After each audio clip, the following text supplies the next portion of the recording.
Corona संकट के बीच महाराष्ट्र में कुछ ही घंटों बाद निसर्ग तूफान दस्तक दे सकता है। हालांकि गुजरात में भी इसका खतरा है, लेकिन महाराष्ट्र के रायगढ़ जिले के अलीबाग में इसके टकराने की आशंका है। मुंबई के आसपास भी इसका असर देखने को मिल रहा है।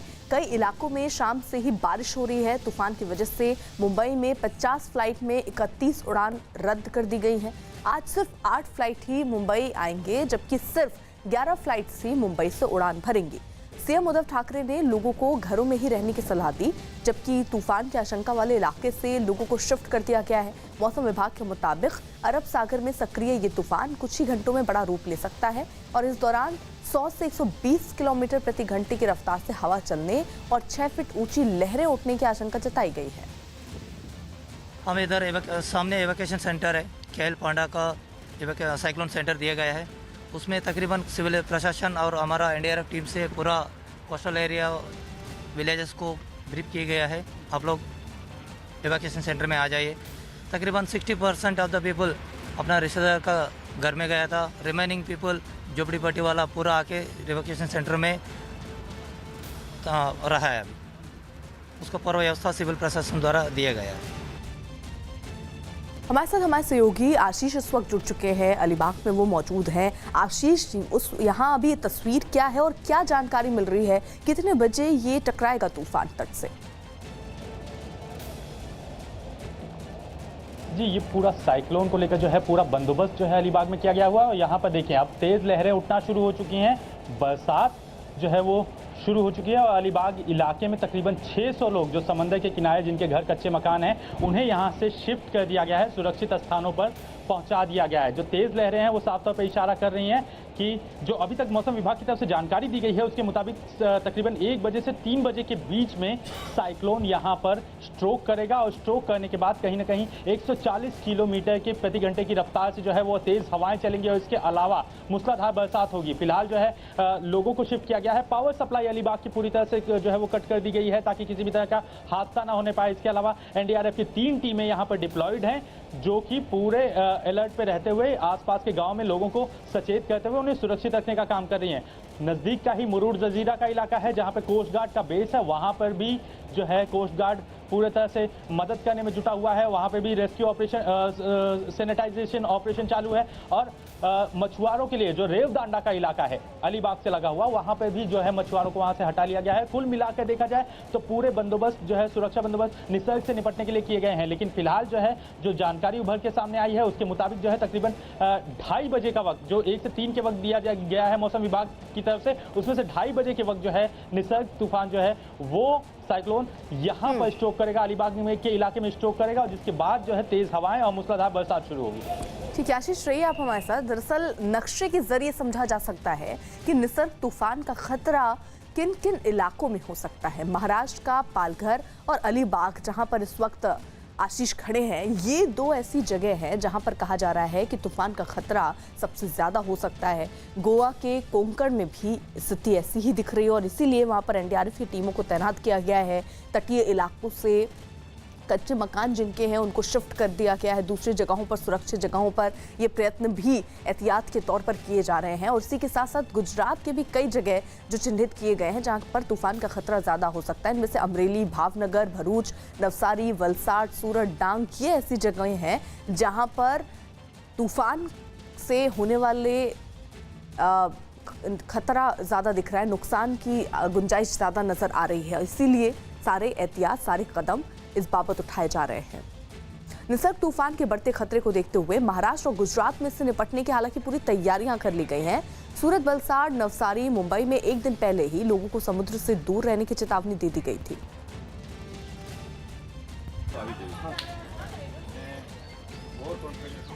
आशीष, जिस तरीके से आप तस्वीर दिखा रहे थे और आप वक्त बता रहे हैं कि 1 से 3 बजे के बीच ये तट से टकरा सकता है, जो जानकारी आप दे रहे हैं, लेकिन किस तरीके से, कितने लोगों को अभी तटीय इलाकों से हटाया गया है और क्या एहतियात वहां पर बरते जा रहे हैं? जी, फिलहाल जो है जो जानकारी पुलिस की तरफ से दी गई है, तकरीबन कहा गया है कि 600 लोगों को जो है वो रेस्क्यू कर लिया गया है और 600 लोगों को हटाया गया है यहाँ से। और साथ ही साथ यहाँ एक तरफ कोस्ट गार्ड्स, लाइफ गार्ड्स भी यहाँ पे मौजूद हैं। उन्हीं से जो है जानकारी ले लेते हैं कि किस तरह से बंदोबस्त किया गया है। एक चीज़ आप लोग बताएं कि प्रिकॉशनरी मेजर में आसपास के कितने गांव खाली कराए गए हैं? अभी इधर के गांव तो 1 2 यहाँ के पूरे गांव खाली किए, लाइन वाले पूरे किनार पट्टी के, वो उधर के सब नागा वगैरह सब कुछ गाँव, कोस्टल एरिया पे जितने गांव है उतने सब कुछ खाली कर दिए गए हैं। और बताया क्या गया है साइक्लोन कितने बजे तक यहाँ पे हिट करेगा, कौन से इलाके में सबसे ज़्यादा इसका प्रभाव पड़ सकता है? 11:30 बजे तक हिट करेगा, 12 बजे तक बोल रहा है, 11:30 बजे। हालांकि मौसम विभाग ने जो है वो साफ तौर पे अभी जो अपडेट दिया हुआ है उसके मुताबिक तकरीबन 1 से 3 के बीच में साइक्लोन हिट करेगा। आसपास के पूरे गाँव को जो है वो खाली करा लिया गया है और लाइफ गार्ड्स को यहाँ पे देखिए तो लाइफ गार्ड्स यहाँ पे मौजूद हैं, ताकि अगर बीच के किसी भी हिस्से में कोई भी व्यक्ति दाखिल होता है या किसी भी तरह की इमरजेंसी सिचुएशन आती है तो ऐसे में इन लाइफ गार्ड्स का इस्तेमाल जो है उन्हें रेस्क्यू करने के लिए किया जाएगा। फिलहाल तेज हवाएं चल रही हैं, मूसलाधार बरसात के जो का अंदाजा लगाया जा रहा था उसके मुताबिक जो है जो हवाएं हैं वो शुरू हो चुकी हैं और साथ ही साथ जो है बरसात भी शुरू हो चुकी है। कहीं ना कहीं साइक्लोन का असर अब साफ तौर पर दिखाई पड़ने लगा है। आशीष, आप नजर बनाए रखिएगा। उधर महाराष्ट्र के सीएम उद्धव ठाकरे ने बताया कि तूफान की आशंका से कोरोना के लिए बने अस्पताल से मरीजों को दूसरी जगह शिफ्ट कर दिया गया है। कोरोनावरती उपचार करण्यासाठी जशा काही जम्बो फॅसिलिटीज केलेल्या आहेत, फील्ड हॉस्पिटल ज्यांना म्हणतो, त्याच्यामध्ये ह्या बांद्रा कुर्ला कॉम्प्लेक्समध्ये एक मोठं हजार रुग्णशय्यांचं एक आपण हॉस्पिटल तयार केलेलं आहे। काल ज्या वेळेला या वादळाचा इशारा आला तेव्हा आपण तिथे असलेल्या रुग्णांना दुसरीकडे हलवलेलं आहे। ऐसा कहा जा रहा है कि निसर्ग तूफान से सबसे ज्यादा खतरा महाराष्ट्र पर है। तूफान महाराष्ट्र के रायगढ़ से टकरा सकता है। रायगढ़ और मुंबई के बीच ज्यादा दूरी नहीं है। मतलब तूफान आया तो मुंबई निशाने पर हो सकती है। खतरे को देखते हुए मुंबई में समुद्र के आसपास के इलाकों में हलचल काफी बढ़ गई है। मुंबई के अक्सा बीच पर पुलिस और लाइफ गार्ड के जवानों को गश्त करते हुए देखा गया। बीच पर लोगों के आने जाने पर भी रोक लगा दी गई। बीएमसी की तरफ से एक सूचना दी गई है जिसमें साफ तौर पे कहा गया है कि समंदर के किनारे ना कोई आए, क्योंकि स्थिति इस वक्त धोखादायक बनी हुई है, यानी खतरनाक बनी हुई है। मुंबई से कुछ ही दूरी पर ठाणे जिले के वसई में तो समुद्र के आसपास बनी झुग्गी बस्ती को खाली करा लिया गया। वहां एनडीआरएफ की टीम भी तैनात कर दी गई। ठाणे के पड़ोसी जिले पालघर में भी एनडीआरएफ की टीमों को तैनात कर दिया गया। जो दुकानें हैं आसपास, आप देखिए समुद्र के किनारे जो दुकानें वगैरह लगी थी, जो गुमटियां हैं, उन्हें बंद करने का आदेश दिया गया है। ठाणे के उत्तन इलाके में भी लोगों को सुरक्षित इलाकों में पहुंचाने का काम एनडीआरएफ और प्रशासन की तरफ से तेज कर दिया गया। तकरीबन 10,000 की आबादी वाला ये जो गांव है वहां से लोगों को हटाया जा रहा है। साफ तौर पे एक सुरक्षित स्थान पर पहुंचाए जाने की कोशिश है। पालघर में तो प्रशासन ने ये घोषणा भी कर दी कि वहां खतरे को देखते हुए एक दिन बिजली की सप्लाई बंद रहेगी। मतलब लोगों को एक दिन बिना बिजली के रहना होगा। इसके अलावा दुकानों और फैक्ट्रियों को भी बंद रखा जाएगा। 3 तारीख को पूरा एक दिन पूरा ही बंद रखेंगे, दुकान भी बंद रखेंगे और इंडस्ट्री जो है यहाँ की वो भी बंद रखेंगे। निसर्ग तूफान से नुकसान कम हो इसके लिए सिंधुदुर्ग और रत्नागिरी जिले में भी कई इलाकों को खाली कराया गया। साथ ही वहां पर एनडीआरएफ की एक टीम को भी तैनात किया गया। इसके अलावा महाराष्ट्र में एनडीआरएफ की 6 टीमों को अलग से तैयार रखा गया है जो तूफान के आने पर अलग अलग जिलों में मोर्चा संभालेंगी।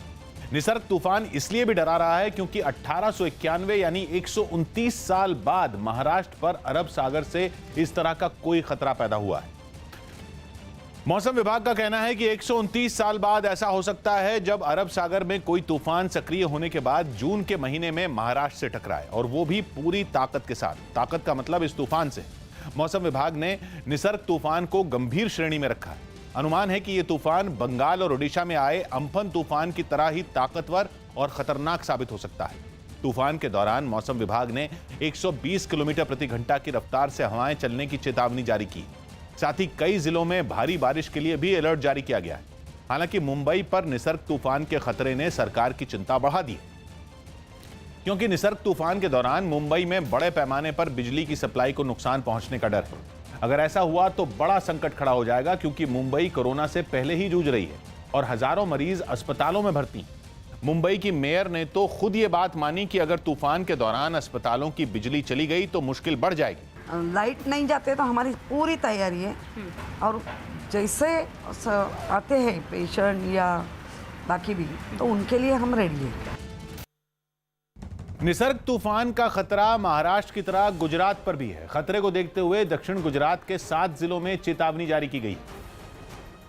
और जैसे महाराष्ट्र में मुंबई तूफान के निशाने पर हो सकती है, ठीक उसी तरह गुजरात में सूरत पर खतरा मंडरा रहा है। सूरत में तो पिछले 24 घंटे में रुक रुक कर बारिश भी जारी है। वहां एनडीआरएफ और प्रशासन की तरफ से कई गांवों को खाली कराते हुए भी देखा गया। सूरत की तरह वलसाड के उमरगाम शहर में भी सैकड़ों लोगों को समुद्र के पास वाले इलाकों से निकालकर एक स्कूल में ठहराने का इंतजाम किया गया। वलसाड और जो उमरगाम करके जो जगह है, वहाँ की काफ़ी गांव जो हैं वो इससे इफेक्टिव हो सकते हैं, जिसको लेके तमाम प्रकार की जो तैयारियां हैं वो भी की जा रही है।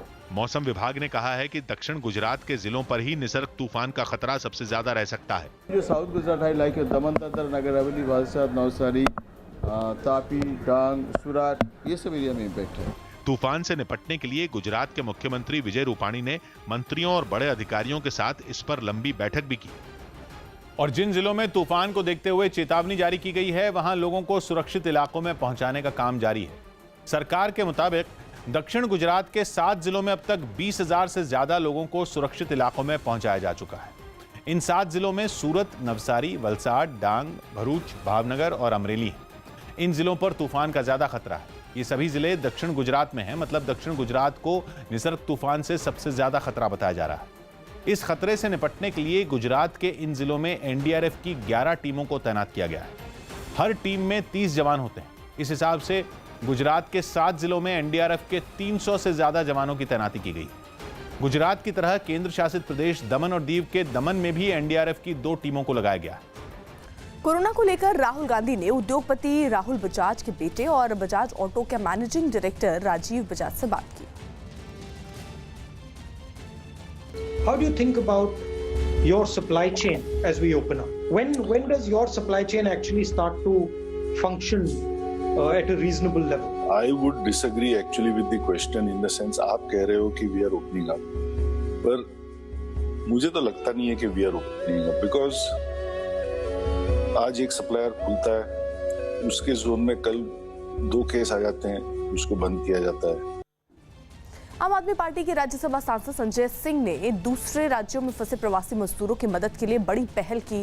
संजय सिंह ने सांसद कोटे के तहत 1 साल में मिलने वाली 34 हवाई यात्रियों के टिकटों के जरिए प्रवासी मजदूरों की मदद करने का ऐलान किया। खबर है कि संजय सिंह आज दिल्ली एयरपोर्ट से 33 मजदूरों को अपने साथ विमान में बैठाकर पटना लेकर जाएंगे।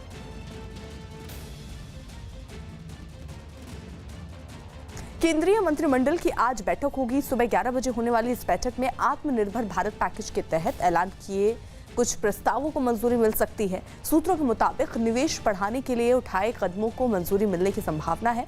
सरकार ने निवेश बढ़ाने के लिए सचिवों के समूह और प्रोजेक्ट डेवलपमेंट सेल बनाने का ऐलान किया था। इसके अलावा आवश्यक वस्तु अधिनियम कानून में बदलाव को भी मंजूरी मिल सकती है। आत्मनिर्भर पैकेज के तहत इसका ऐलान किया गया था। ऐलान के मुताबिक मोटा अनाज, खाने के तेल, तिलहन, दाल, प्याज और आलू को स्टॉक लिमिट के दायरे से हटाया जा सकता है। पश्चिम बंगाल के आसनसोल में कुछ महिलाओं ने कोरोना वायरस से निजात पाने के लिए पूजा की। इन महिलाओं ने दावा किया कि पूजा करने से ही वायरस खत्म होगा। और यही वजह रही कि कुछ महिलाओं ने मंदिर से दूर एक खेत में इकट्ठा होकर पूजा की। इसके लिए इन महिलाओं ने सबसे पहले एक कुदाल से खेत की सफाई की, जिसके बाद उन्होंने वहां फूल और लड्डू रखकर जल चढ़ाया। वहीं कुछ महिलाओं ने एक गाय को तिलक लगाया और फिर उसके पैर छूकर आशीर्वाद भी लिया। कोरोना माता देश की रक्षा करे। इन महिलाओं ने दावा किया कि इस तरीके से पूजा करने से दुनिया को महामारी से छुटकारा मिल जाएगा। कोरोना माँ बोली कि हमको पूजा दो, हम सब दुनिया को भला करेंगे। कुछ ऐसी ही तस्वीरें बिहार के जमुई से भी सामने आईं, जहां कई महिलाएं कोरोना वायरस की रोकथाम के लिए एक नदी किनारे पूजा करती दिखाई दी। महाराष्ट्र में कोरोना के मरीज की संख्या बढ़कर 72,300 हो गई है। पिछले 24 घंटे में 2,200 से ऊपर पॉजिटिव केस सामने आए और इस दौरान 103 लोगों की मौत हुई है। महाराष्ट्र में सबसे ज्यादा मरीज मुंबई में है और इनकी संख्या 42,000 के पार पहुंच गई है। मुंबई में कोरोना से अब तक 1,368 लोगों की मौत हुई। पिछले 24 घंटे में ही देश की आर्थिक राजधानी में 49 लोगों की कोरोना से मौत हुई है। कोरोना से जूझ रहे इटली में हालात सुधरने के बाद कई ऐतिहासिक इमारतों को खोल दिया गया। इटली में कोरोना के ज्यादातर मरीज पूरी तरह ठीक हो चुके हैं, जबकि नए मरीजों की तादाद भी काफी कम रह गई। ऐसे में हालात सुधरते देख ऐतिहासिक कोलोसियम समेत रोम की कई दूसरी इमारतों को भी खोल दिया गया। ये जगह कोरोना की वजह से कई महीने से बंद थी। सैलानियों के लिए खोले जाने से पहले कोलोसियम में रोशनी भी की गई। करीब 2000 साल पुरानी इस इमारत के खुलते ही वहां सैलानी भी पहुंचने लगे। हालांकि वहां पहुंचने वाले लोग मास्क लगाने के अलावा दूसरे नियमों का भी पालन करते दिखे। यही नहीं, लोगों को जांच के बाद ही अंदर जाने दिया गया। चंडीगढ़ में शराब की दुकान के बाहर फायरिंग हुई। सेक्टर 9 की मार्केट में फायरिंग के बाद बदमाश फरार हो गए, लेकिन सीसीटीवी में ये कैद हो गए। फायरिंग की वजह अभी साफ नहीं हो पाई और सीसीटीवी फुटेज के आधार पर पुलिस आरोपियों की तलाश कर रही है।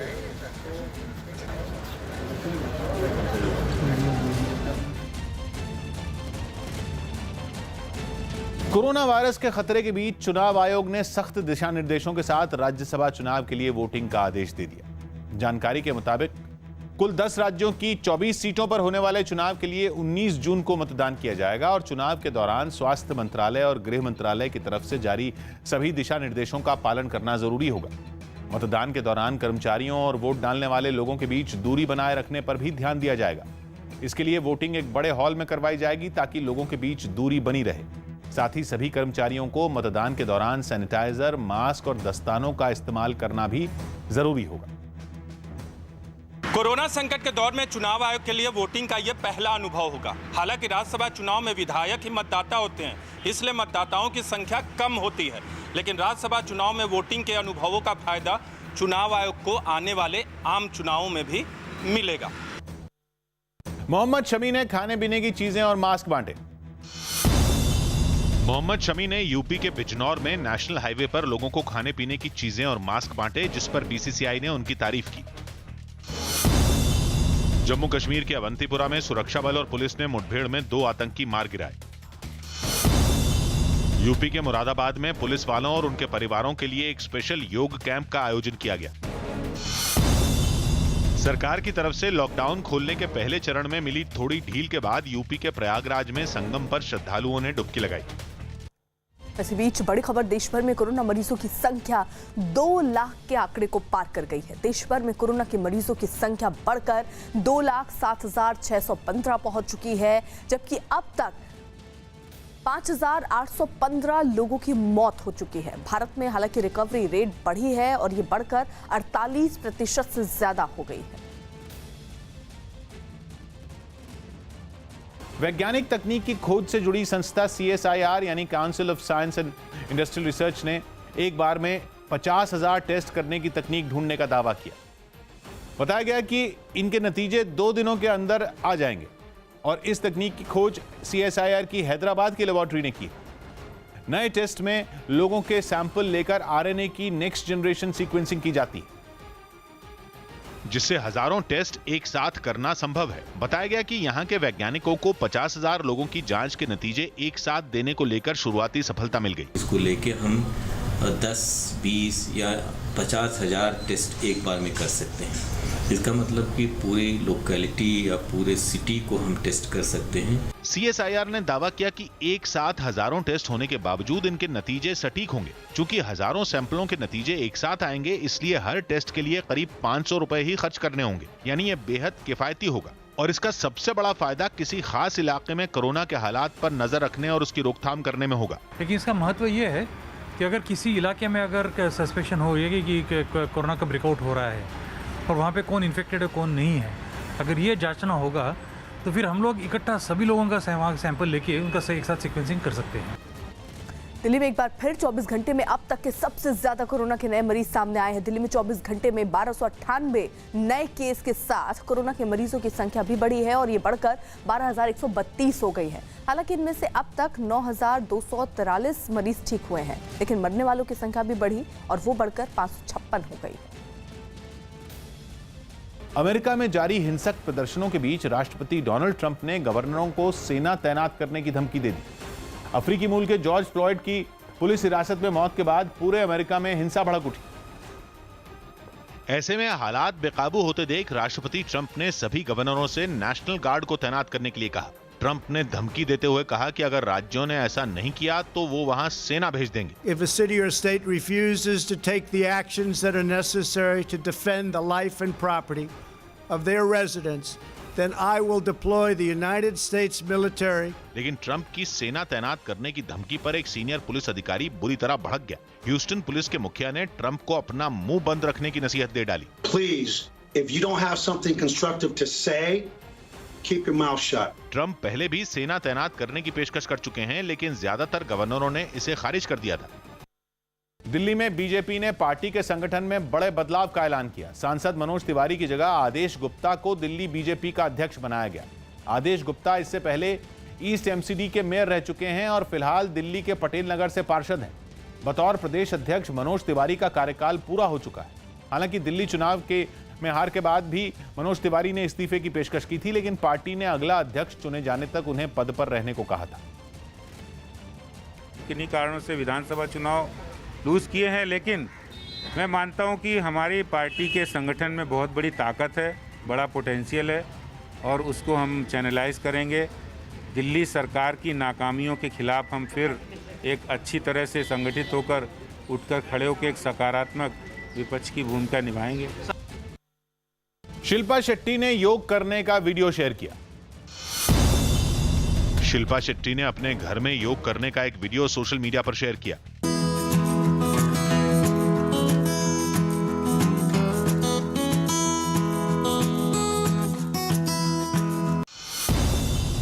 पंजाब के अमृतसर में हुई बारिश के बाद लोगों ने गर्मी में राहत की सांस ली। सुप्रीम कोर्ट में एक याचिका दाखिल कर कोरोना वायरस की वजह से ज्यादा कैदियों को छोड़ने की मांग की गई, लेकिन यूपी सरकार ने इसका विरोध किया और फिलहाल जेल में कोरोना वायरस का एक भी मरीज नहीं होने की बात कही। अब इस मामले में कोर्ट ने राज्य सरकार से 4 हफ्ते में पूरा जवाब दाखिल करने को कहा।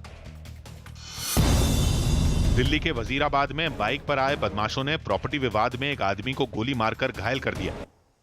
देश भर में कोरोना मरीजों की संख्या 2 लाख को पार कर गई है। पिछले 24 घंटों में कोरोना के 8,809 नए मरीज सामने आए हैं। वहीं देश में पिछले 24 घंटों में कोरोना की वजह से 217 लोगों की मौत हुई। देश भर में कोरोना के मरीजों की संख्या बढ़कर 2,07,615 तक पहुंच गई है, जबकि अब तक 5,815 लोगों की मौत हो चुकी है। हालांकि भारत में रिकवरी रेट बढ़ी है और अब ये 48% से ज्यादा हो गई है। उत्तराखंड की राजधानी देहरादून में जिम न खोलने के आदेश के खिलाफ प्रदर्शन हुए।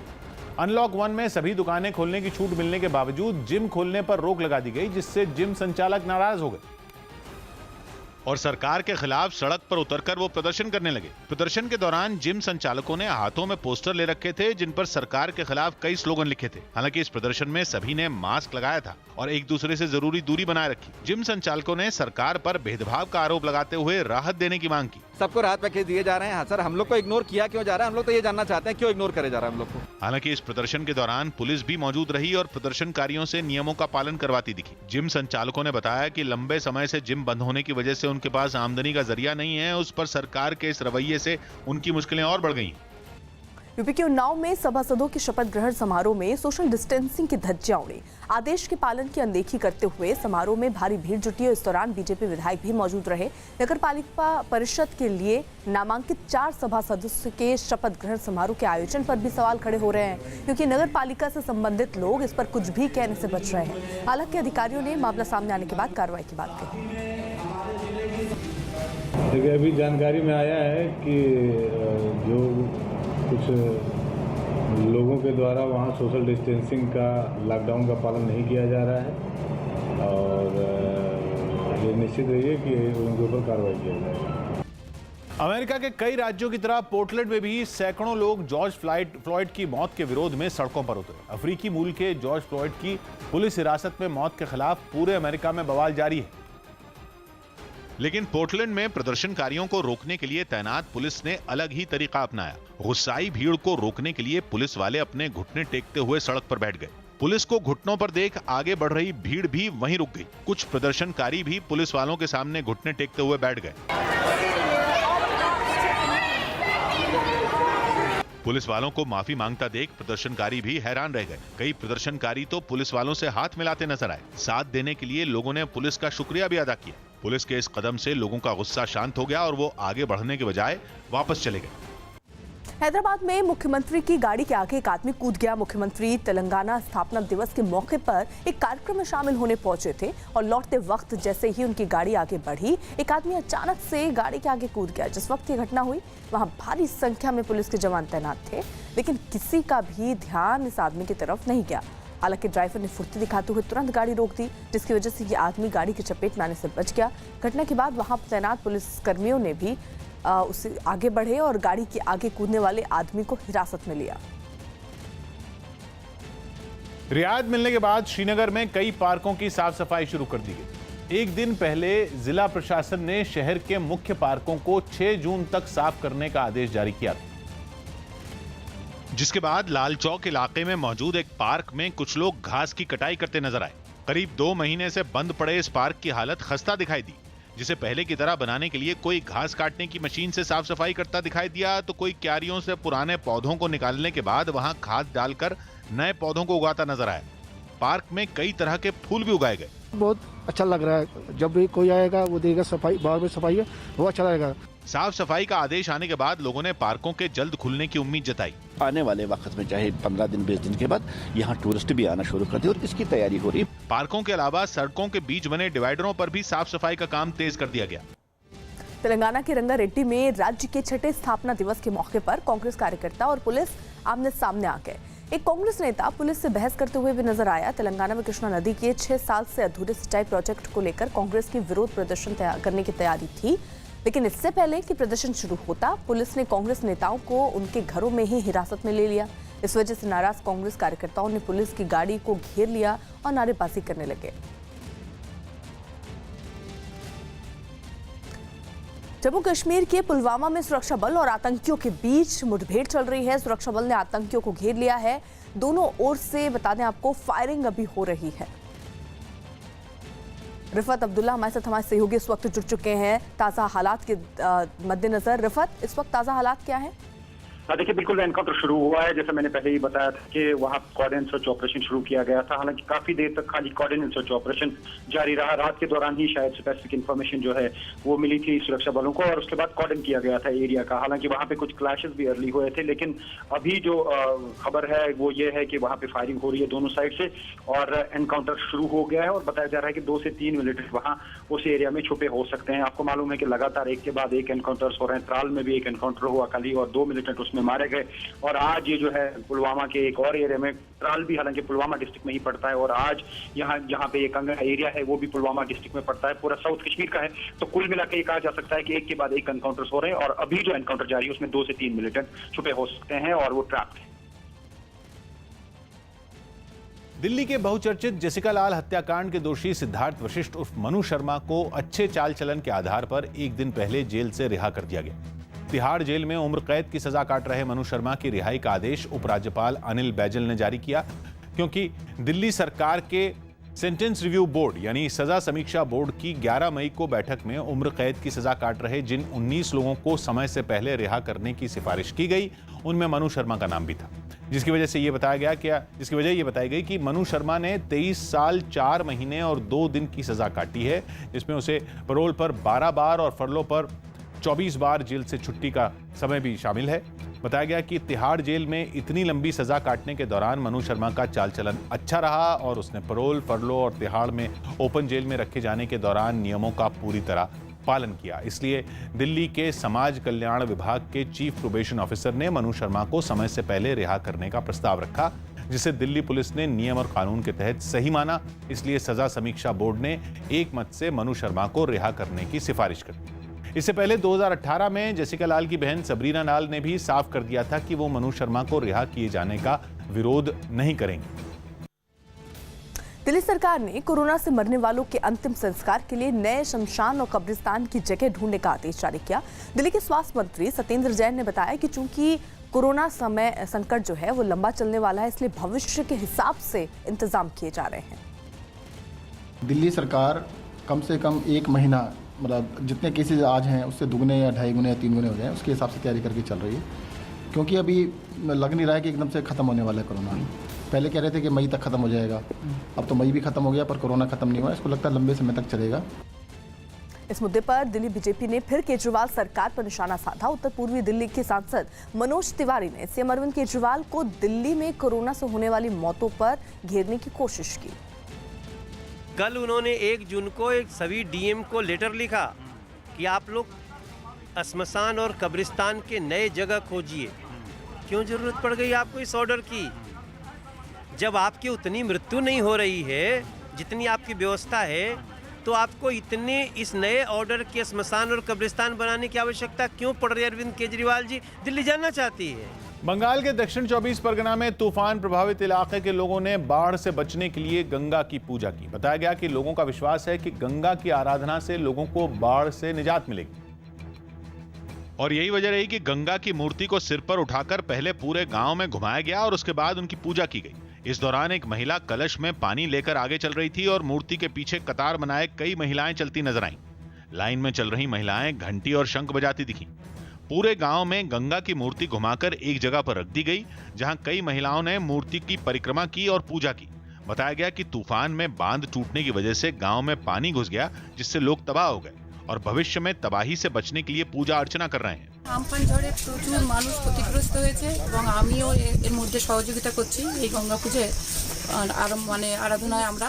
हालांकि टीएमसी के नेता इसे लोगों के धार्मिक विश्वास से जोड़कर देख रहे हैं। विश्वास থেকে পূজাটা করে এসেছে এই এলাকার মানুষের বিশ্বাস যে গঙ্গা দেবীর পুজো করলে।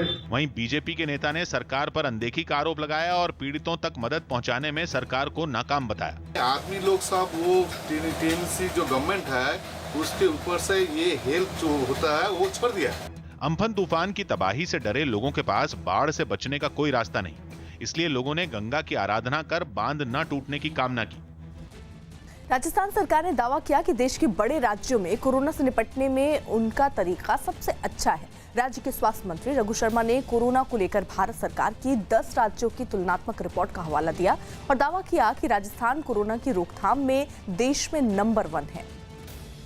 एक्टिव केसेस की बात हो और चाहे ठीक हो गए केसेस की बात हो, राजस्थान नंबर 1 है और मृत्यु दर में भी राजस्थान चौथे स्थान पर है, जो सब 10 बड़े राज्य हैं उनके तुलनात्मक स्टडी में। और हमारा जो पॉजिटिव केसेस का ग्राफ था वो जो बढ़ा हुआ था वो ग्रोथ रेट अब नीचे आ गई है।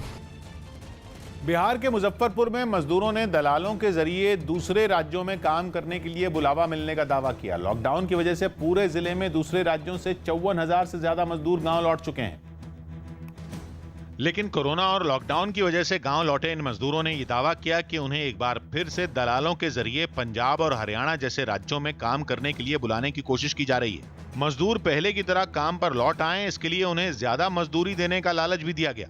लेकिन अब गांव लौट चुके ये मजदूर काम के लिए दूसरे राज्य जाने से कतराते नजर आए। बाहर जा रहे हैं, वहाँ रोजगार में अच्छा मिलता है पैसा कौड़ी, तो उसमें हम लोग सोचते हैं कि बाहर में ही रहे, पर यहाँ मिलेगा रोजगार तो हम लोग बाहर जाना नहीं चाह रहे। इसी तरह लॉकडाउन के दौरान किसी तरह अपने गांव लौटे एक मजदूर ने दूसरे राज्यों में उनके साथ भेदभाव किए जाने का आरोप लगाया। साथ ही उसने बिहार की नीतीश सरकार से राज्य में ही रोजगार की व्यवस्था करने की अपील की। अब यहाँ से जाने के बाद वहाँ कोई व्यवस्था नहीं हो पाता है, न रहने का ठिकाना रहता है न खाने का ठिकाना रहता है। उससे अच्छा है कि अपने यहाँ बिहार में ही उसका व्यवस्था किया जाए। कर्नाटक के स्वास्थ्य मंत्री के स्वागत के दौरान उनके समर्थक सोशल डिस्टेंसिंग के नियमों को भूल गए। वो चित्रदुर्ग में एक कार्यक्रम में शामिल होने पहुंचे, जहां उनके स्वागत के लिए जुटे लोगों ने दूरी बनाए रखने के नियम को नजरअंदाज किया। स्वास्थ्य मंत्री का स्वागत करने के लिए इन लोगों ने उन्हें घेर लिया और उन पर लगातार फूल बरसाते रहे।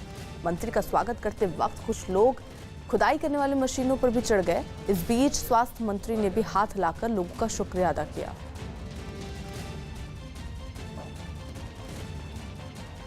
मलप्पुरम में एक छात्र की खुदकुशी के बाद केरल में कांग्रेस की सहयोगी पार्टी इंडियन यूनियन मुस्लिम लीग के छात्र संगठन के कार्यकर्ताओं ने जमकर हंगामा किया।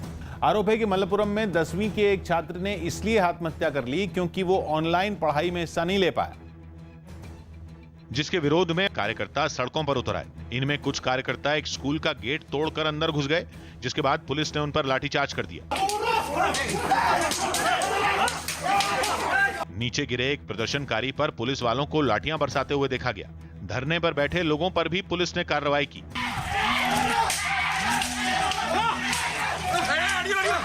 प्रदर्शनकारियों और पुलिस के बीच धक्का मुक्की भी हुई। आरोप है कि कुछ प्रदर्शनकारियों ने पुलिस पर हमले की भी कोशिश की। ये हंगामा वहां एक छात्र की खुदकुशी की घटना के बाद हुआ। आरोप है कि ऑनलाइन क्लास में हिस्सा नहीं ले पाने की वजह से छात्र ने अपनी जान ले ली। छात्र जिस स्कूल में पढ़ता था उसके टीचरों और प्रिंसिपल की भूमिका की जांच के लिए पुलिस ने मामला भी दर्ज कर दिया।